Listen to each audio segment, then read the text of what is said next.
यार तो अभी हम रास सिस्टम पढ़ने लगे हैं, ठीक है ना। रेनिन एनर्जी सिस्टम, एल्डिरोन सिस्टम, ठीक है ना। आपका बीपी, इसके एक्टिविटीज़ कौन कौन से, अगर आपका बीपी कम हो गया, एनएसीएल की डिलीवरी कम है, जो मैक्यूलर डेंस सेल सेंस करते हैं, सिंपैथेटिक टोन जो आपकी अगर इंक्रीज हुई हो तो उसकी वजह से रास एक्टिवेटर आपके हो जाते हैं। बीटा वन एगोनिस्ट होते हैं, वो आपको बीपी हमेशा लो रखते हैं।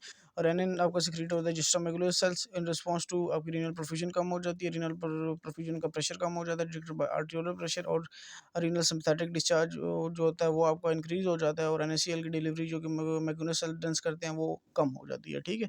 और एसीबी इनवर्टर्स कन्वर्टर्स, वो जो आपको होता है एसी एंजियोटेंसिन कन्वर्टेज एंजाइम, इसका काम होता है आपका जो होता है catalyse conversion of angiotensin 1 to angiotensin 2। आपको एंजियोटेंसिन 1 से एंजियोटेंसिन 2 में एंजियोटेंसिन पहले होता है आपको एंजियोटेंसिनोजन, ठीक है ना, उससे बनता है एंजियोटेंसिन 1, तो फिर एंजियोटेंसिन 1 को एंजियोटेंसिन 2 में कन्वर्ट करना, ये आपको ऐसी एंजियोटेंसिन कन्वर्टेज एंजाइम का काम होता है, लोकेटेड इन मैनी टिश्यूज, लेकिन ये बहुत सारे टिश्यूज में होता है, लेकिन ये आपको मेनली जो होता है ना आपका लंग में ही, वो बड़ा लंग में ही आपको कन्वर्ट होता है, और मोस्टली जो होते हैं वास्कुलर एंडोथेलियल इन लंग, वास्कुलर एंडोथेलियल सेल्स होते हैं उनमें ये कन्वर्ट होता है। 82 ट्रांसपोर्टर्स हेल्प टू मेंटेन, ये इनका काम होता है ब्लड वॉल्यूम को मेंटेन करना और ब्लड प्रेशर को, at baroreceptor function limit reflex bradycardia को लिमिट में रखते हैं, which would normally accompany pressure effect, जो कि प्रेशर को मेंटेन रखता है ब्लड के।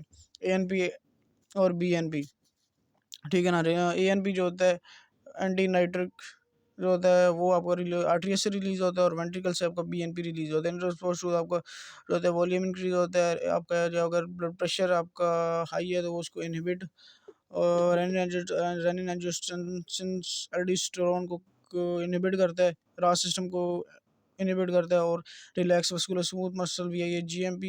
जीएमपी एक प्रोटीन है, उनसे इनहिबिट करता है, और आपका जीएफआर बढ़ाता है, रेनिन कम करता है, dilate afferent arterioles and promote nitrogenesis, और आपकी और सोडियम की एक्सक्रीशन करता है। ये जो एएनपी होते हैं बीएनपी होते हैं, ये आपके हाइपरटेंशन में काम आते हैं, और ये आपको हाइपोटेंशन इंड्यूस करवाते हैं, हाइपरटेंशन कम करते हैं।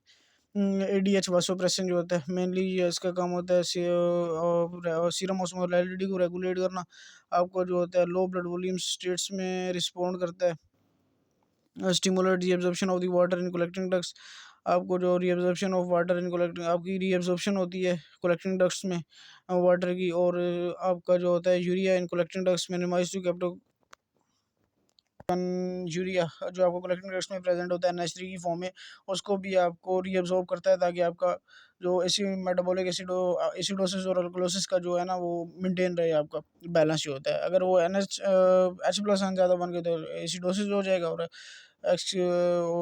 अगर HCO3 आयन ज़्यादा हो गए तो आपको अल्कलोसिस हो जाएगा।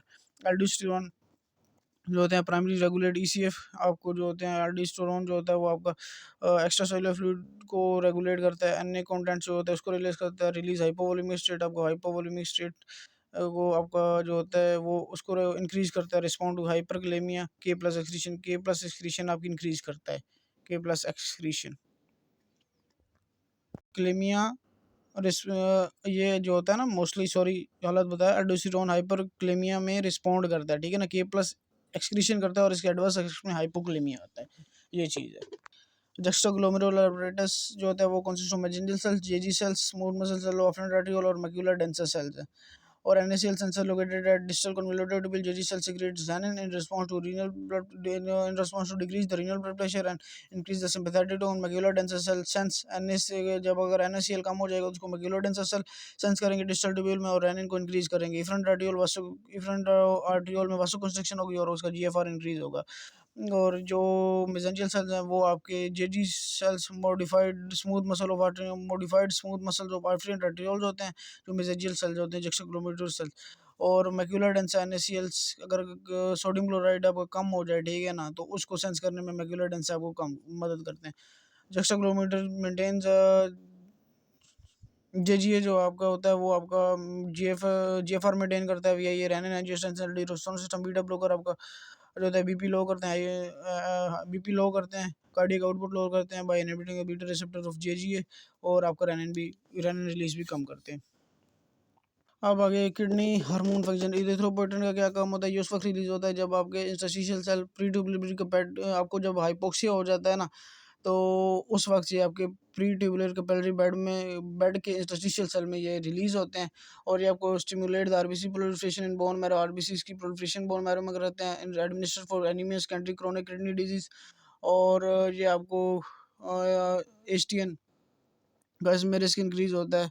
और जो होता है calciferol PCT cells convert 25 OH vitamin D 3 125 OH2 vitamin D 3 calciferol active form increase the calcium absorption in small बोल।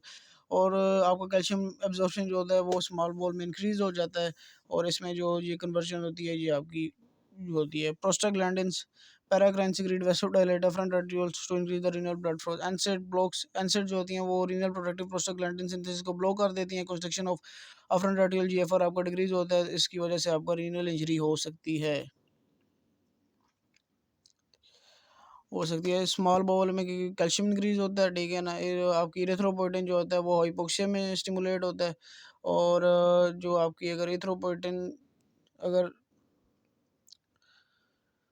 आरबीसी जब आपका एनीमिया होता है तो उसमें आरबीसी प्रोलिफरेशन में ये उसको स्टिमुलेट करता है इरिथ्रोपोइटिन। और आपका जो होता है dopamine secreted by PT cell promote nitrogen, ये एनएसी सोडियम की एक्सक्रीशन करवाता है। At low doses dilate interlobar arteries, low doses में इंटरलोबर आर्टरीज को डायलेट करता है। Afferent arteriole efferent arteriole RBF little bit no change in GFR at high dose it act as a vaso. और high dose अगर दोगे तो ये आपको वासोकंस्ट्रिक्टर में काम करेगा।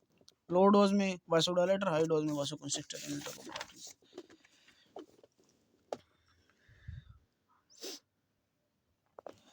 आगे हम hormones acting on the kidney, जो आपका होता है आर्ट्रियल और नाइट्रोजन एएनपी जो होता है वो आपका secreted in response to arterial pressure. अगर आर्टेरियल प्रेशर इंक्रीज होता है उस रिस्पांस में ये आपका इनडायरेक्ट आर्टेरियल डायरेक्टेशन through the inhibition of any causes increase in GFR and Na filtration with no compensatory Na reabsorption in distal nephron and net of loss of Na and volume loss, ठीक है ना। ये आपको hypertension होगा तो उसमें आपको जो नॉर्मल ब्लड प्रेशर में लाने के लिए ये काम होता है एएनपी, ठीक है ना। और जब एंजियोटेंसिन 2 होता है ये आपका जब ब्लड प्रेशर लो हो जाता है causes of front arteriole constriction, front arteriole की कंस्ट्रक्शन होती है, जीएफआर इंक्रीज होता है, फिल्ट्रेशन प्रेशर इंक्रीज होता है, सोडियम की आपकी रीअब्जॉर्प्शन होती है, proximal and distal nephron net preservation of renal function in low volume state with the stimulation of Na plus reabsorption both proximal and distal maintain the circulating volume। और parathyroid hormone secreted in response to plasma volume PO3। और parathyroid hormone आपको secrete होता है जब आपका plasma कम होता है calcium में और प्लाज्मा में कैल्शियम कम होता है और प्लाज्मा में फॉस्फोरस हाई होता है, और जो आपके होते हैं ना कैल्शियम लेवल भी कम होता है। cause the calcium reabsorption in distal tubule और reabsorption जो आपके कैल्शियम आयंस होते हैं वो इसमें इंक्रीज होते हैं, ठीक है। और प्लाज्मा में जो 125 OH2D3 ये कैल्शियम की एक मॉडिफाइड फॉर्म है वो आपका डिक्रीज होता है, ठीक है ना। रीअब्जॉर्प्शन और इसमें ये आपका कम होगा और ये आपका कैल्शियम जो आयंस होंगे ये आपके इंक्रीज होंगे, ठीक है। और फॉस्फोरस आपका उसकी रीअब्जॉर्प्शन होगी वो भी कम होंगे, और आपके ये आपके इसकी प्रोडक्शन आपकी बढ़ जाएगी, ठीक है ना। यार सॉरी यार, ये मैं थोड़ा सा आपको गड़बड़ कर गया हूँ, ठीक है ना। पैराथायरॉयड हार्मोन है ये इनकी सिक्रीशन उस वक्त होगी इसी पैराथायरॉयड में कि जब आपको प्लाज्मा में कैल्शियम कम होगा या आपकी फॉस्फोरस आयन ज़्यादा होंगे, और प्लाज्मा में ये 125 मॉडिफाइड फॉर्म ऑफ कैल्शियम आपकी कम होगी। काजेज इसमें सिमिलरली जब ये आपका कैल्शियम इंक्रीज होगा, ठीक है ना, रीअब्जॉर्प्शन होगी, ठीक है ना, फॉस्फोरस आपका कम होगा, ठीक है, उस लेवल में ये आपकी कॉज बनेगा पैराथायरॉयड हार्मोन आपको कम होगा। Absorption from the gut from the vitamin D3, ठीक है ना, D3 प्रोडक्शन में कैल्शियम, और ये आपको जो अगर उसकी वजह से ये सारे आपकी जो फैक्टर्स हैं ना ये आपके इंक्रीज होंगे और डिक्रीज होंगे, ठीक है ना। कैल्शियम आपका इंक्रीज होगा, फॉस्फोरस आयंस आपका डिक्रीज होगा, और ये मॉडिफाइड फॉर्म ऑफ कैल्शियम आपकी इंक्रीज होगी, और कैल्शियम आयन भी आपके इंक्रीज होंगे, ठीक है। और सिक्रीटेड जब ये आपके सारे ऊपर सिक्रीटेड उस सूरत में होगा जब ये सारा उसका उल्ट होगा जो इसकी कॉजेज हैं, ठीक है। तो ADH vasopressin secreted in response to plasma osmolarities में ज़्यादा होगी, ठीक है। ब्लड वॉल्यूम आपका लो होगा, bind receptors on principal cell calling का नंबर ऑफ एक्वापोरिन के नंबर ज़्यादा होंगे, और H2O आपकी रीअब्जॉर्प्शन उसकी ज़्यादा होगी, और reabsorption of urea collecting ducts और मैक्सिमम कंट्रोल, और आपकी जो होगी ना रीअब्जॉर्प्शन भी यूरिया की ज़्यादा होगी, ठीक है ना, वो एक्सक्रीट नहीं हो रहा होगा जिसकी वजह से आपको यूरिक एसिड की तकलीफ हो सकती है। तो उस पीरियड में आप ADH वासोप्रेसिन मेडिसिन भी प्रिस्क्राइब कर सकते हो, ठीक है ना।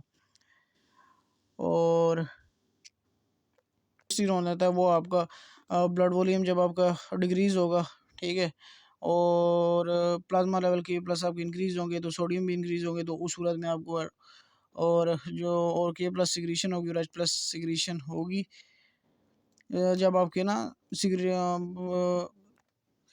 तो जब आपको अल्कोलोसिस या हाइपोक्लेमिया या हाइपरटेंशन होगी उस सूरत में एल्डोस्टेरोन सीक्रेट होता है, ठीक है। हाइपोटेंशन होगी तो उस सूरत में aldosterone secreted in response to blood.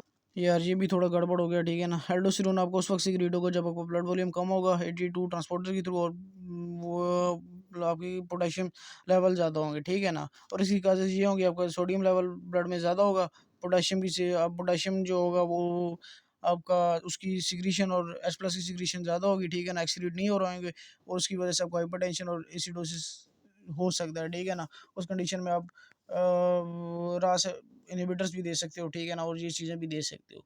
तो ये थोड़ा सा हार्मोन्स वाला यार थोड़ा सा मेरे से गड़बड़ हुआ है, तो इस वजह से सॉरी। तो बीच में से ये आप कुछ बाद में करेक्ट कर लेना, ठीक है ना। ये एक एंजियोटेंसिन 2 वाला और ये एल्डोस्टेरोन, ठीक है ना, ये थोड़ा गड़बड़ हुआ मुझसे, तो ये मैंने बाद में करेक्ट किया है, तो ये आप थोड़ा सा ध्यान कर लीजिएगा।